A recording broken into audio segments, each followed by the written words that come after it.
Hey, everybody, it is time for the prime time betting show. Usually, this is the Prez's show, but today you see his two weekly guests in front of you. Myself, Rob Vino. I'm taking over the hosting chair for the Prez this entire week.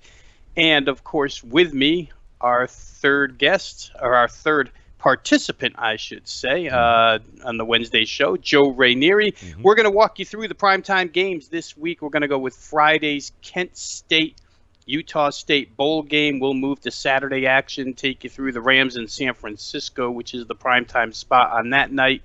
Sunday action, we're going to go through the KC Chicago game, and that'll bring us to the Monday nighter, Green Bay and Chicago. We're going to cover all four of those games. So without any more gibberish on my part, I'm going to welcome in Joe Raineri to the show. Joe, how are you today, buddy? I am fantastic. I love me some bowl season.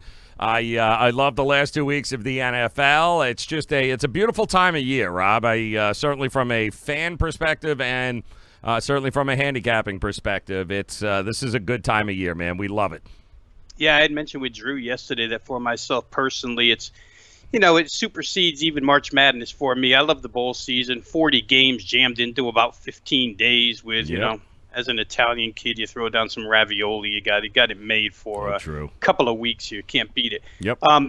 And they start so early nowadays, Joe. We just come off Army-Navy, and all of a sudden, boom, here comes bowl games, 8 of them within the next couple of days. But where we're going to start is with the Utah State-Kent State game, otherwise known as the Frisco Bowl in Frisco, Texas. And generally speaking, Frisco, Texas only gets acknowledged once a year, and that's for the FCS championship game. That's usually the site. Will be the site once again this year. But they have themselves a bowl game nowadays. It's a grass surface. It's going to be played locally at 6:30 p.m. Central Time.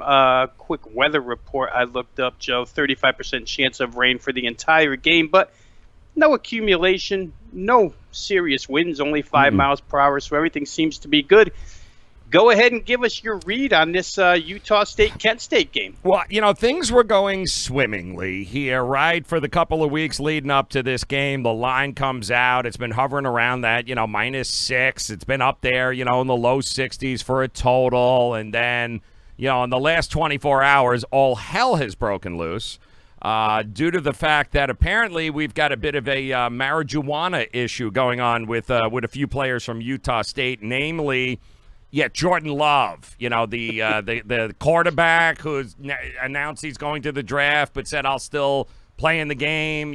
Yeah, that guy there. So apparently they frown upon marijuana smoking in your apartment because somebody called the cops on him and 6 other people in an apartment, not outside, like in the apartment. They went ahead, knocked on the door, and, of course, they smelt marijuana. They even ended up getting, and I don't know how you do this here, Rob, I'm no attorney, but they actually got search warrants to take drug tests from the people in this apartment, namely the 3 football players, who also happens to be a starting running back and, of course, a starting wide receiver. So they've got citations. That the school knows about it. They haven't said anything as far as what they're going to do, if they're going to do anything. Are they going to sit out? Are they not? But certainly the markets have reacted from this point. And, the game opened up. Utah State, in some places, as high as 9. I'm seeing 5s now. All of a sudden, Kent State's getting so much money and so much love here. It's like, wow, are they going to play? Are they not going to play?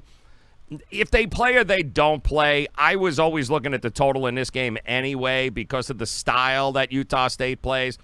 Look, what are they going to tell Jordan Love? Like, we're going to sit you. All right, I'm not coming back next year anyway, so who the hell cares? Like, he's going to the pros regardless. He's going to the draft, so I don't know that they'll shoot themselves in the foot as far as the administration goes. For the whole game, they may not start. There may be something along those lines, but it's certainly something worth monitoring. I love the tempo of pace. I love the way they play. I think they're going to come out. I think they're, regardless of who's going to be, I think this is going to give them some energy.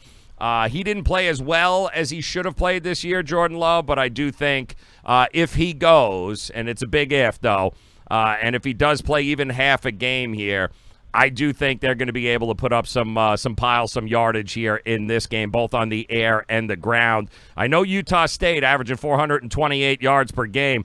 The quick offense, quick tempo, they should be able to put some points on this Kent State team. Kent State, too, listen, they were no slouch. Dustin Crum, the quarterback, dual threat quarterback. He's strong running game on this team, 181 yards on the ground they averaged this year. I do think we're going to see a lot of scoring, 6-2 in Kent State's last 8 following a straight-up win, which, they put up a boatload of points here in their last game of the season. So I do think points are going to come. Points are going to come a lot.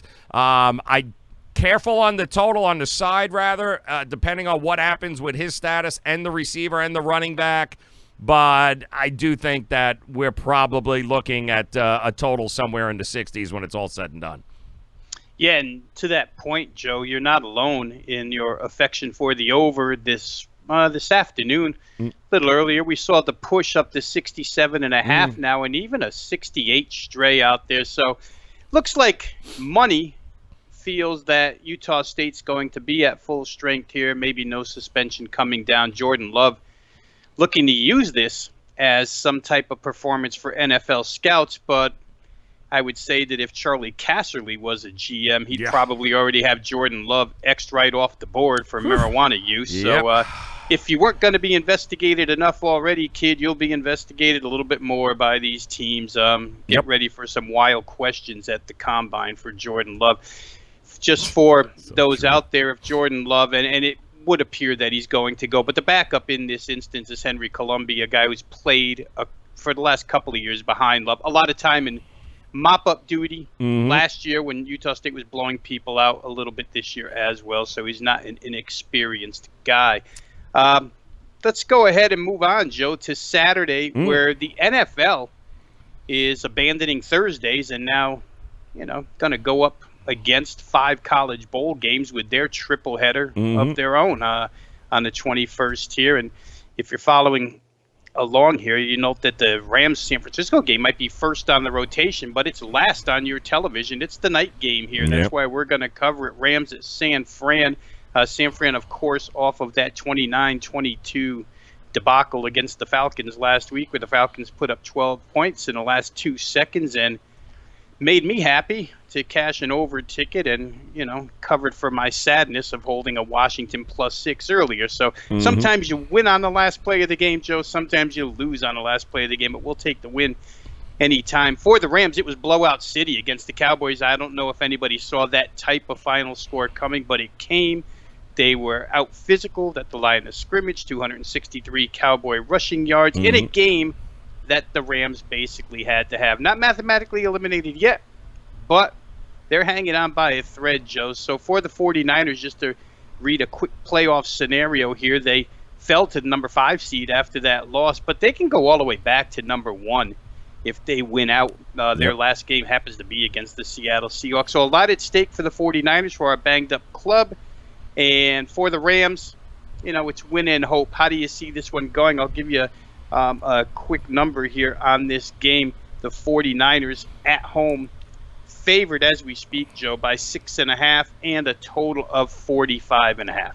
I would have said, it's interesting watching these two teams play last week. I think San Francisco was in an impossible spot there, coming off of that ridiculous win against the Saints on the road. It was a letdown spot against an Atlanta team who, let's face it, has turned it around here, 4-2 in their last 6 games after coming back from that bye. They have not quit on Dan Quinn. They got a little healthier finally, and it was just a bad spot for San Francisco. And hell, they almost, a couple inches away from actually winning that game anyway. That's 3 games now San Francisco has lost on the last play of a game, guys. San Francisco, they lost on that overtime kick. They just lost to Atlanta. They lost to the Ravens on a last-second field goal by Justin Tucker. So their 3 losses come on the last play of the game. It's exactly how they've played all year long. I could not have been more disappointed with the effort from the Rams, though, and what I saw in that game from Dallas. It looked as if they wanted to be anywhere other than that game. And you can't tell me they didn't know what was at stake against the Cowboys. they looked as disinterested as humanly possible in that game, and it got away from them rather quickly. And I don't want to say they quit, but it was quite obvious in that game, Rob. I don't know if you saw it. The juice was on the Cowboy side. Like, the Cowboys were playing with their hair on fire like there was no tomorrow. This was do or die. I was expecting that from the Rams, and we didn't get it. We didn't get any of it, and that is really worrisome to me, because if that's how you played against the Cowboys with everything on the line, you're pretty much done now. You know it. You got a pissed-off 49ers team now who's playing for that number 1 seed, who understands what's going on. To me, this has got 49ers all day, every day, written all over it. I'm very shocked on what we got from the Rams, and I'm just not sure we're going to get any more than what we saw with Dallas. If that's the case, this is a double-digit win rather easily for the 49ers. Yeah, they fell into some old habits last week, Joe. I know that about 3 weeks ago, maybe a month ago, doing all the shows that we do, the narrative was the Rams can't block, the offensive line stinks, it was a banged-up offensive line, and then they came alive for a couple of games only to have that offensive line, they were dominated at the line of scrimmage on both sides, not just their own offensive line.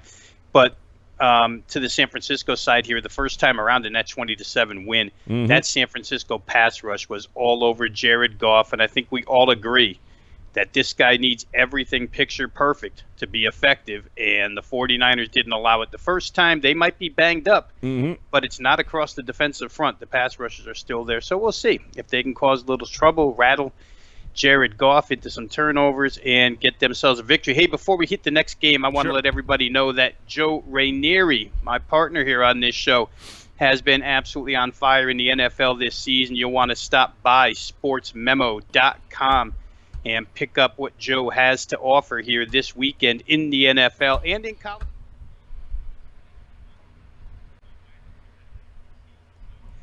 Joe, I remember seeing earlier this week, I think it was posted by Drew, the leaders in profitable units this season for Sports Remo, and your name was right there amongst the top. So for everybody watching here, go ahead, sportsmemo.com. Joe and I both over there, but Joe's been absolutely killing it in both. I've been very good in college football this season, almost a 60% crushing it, yes.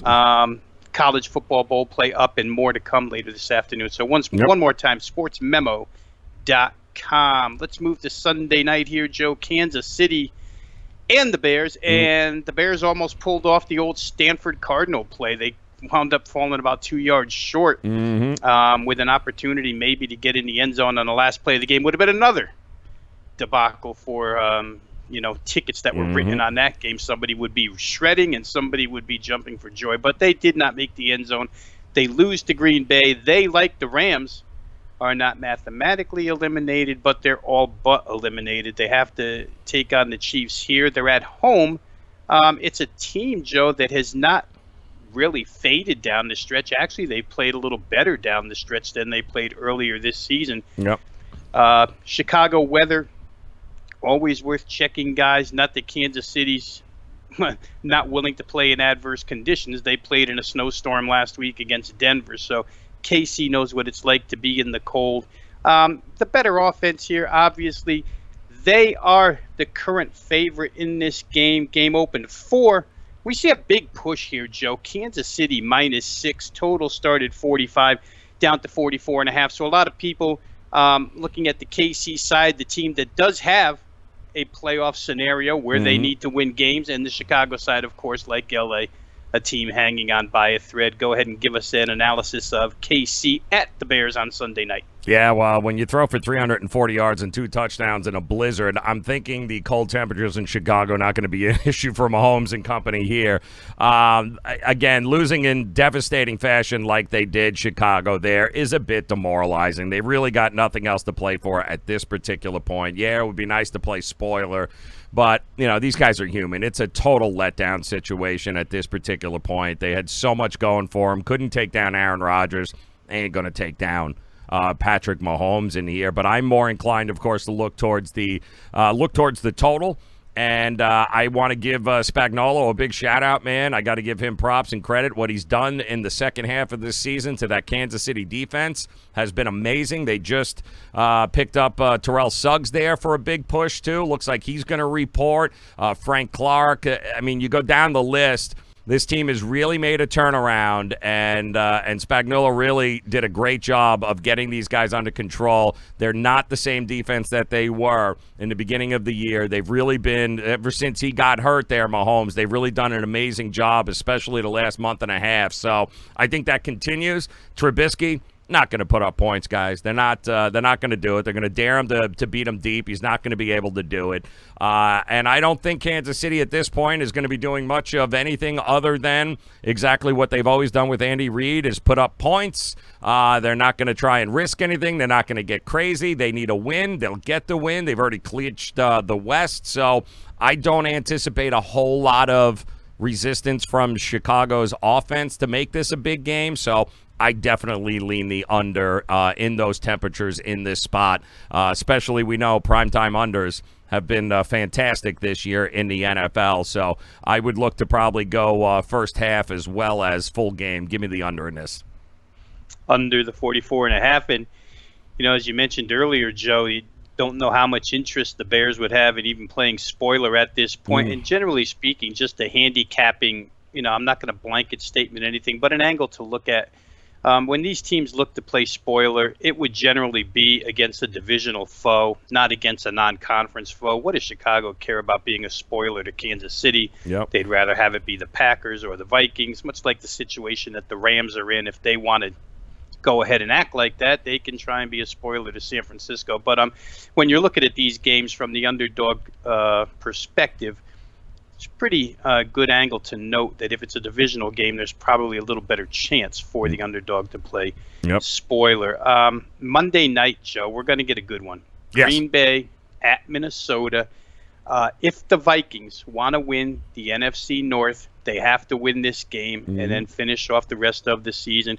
The Packers, to me, buddy, and I'm going to let you go ahead and give us your thoughts on this game in full, but for me, Green Bay's just been a team. I guess I'm on that bandwagon that says I don't believe in the Green Bay defensive side of the football.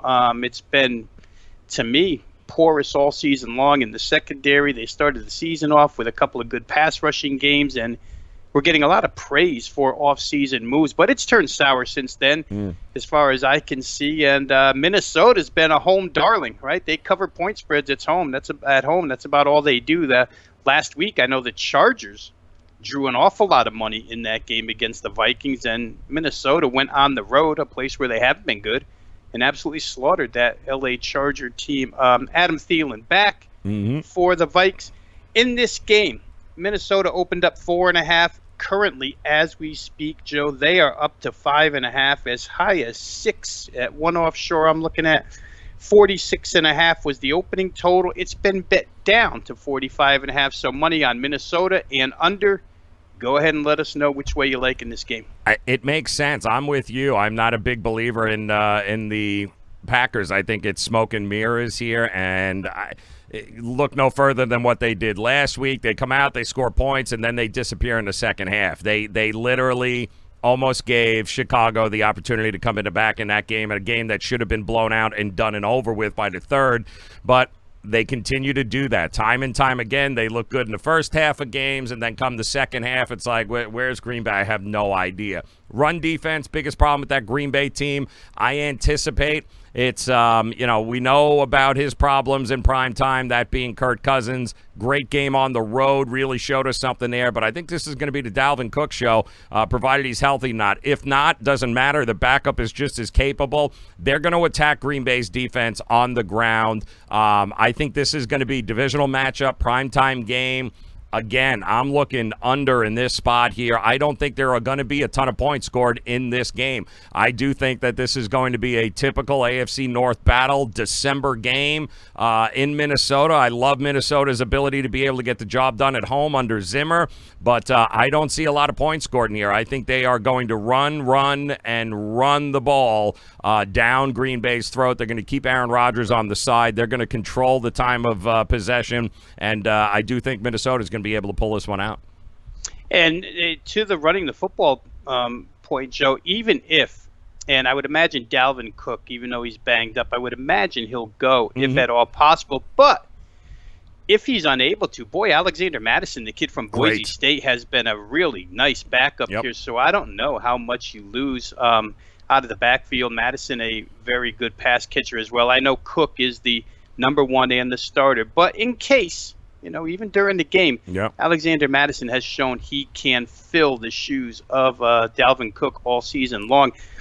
So, if I get back to our normal Wednesday primetime hijinks, Joe, to summarize, Yes.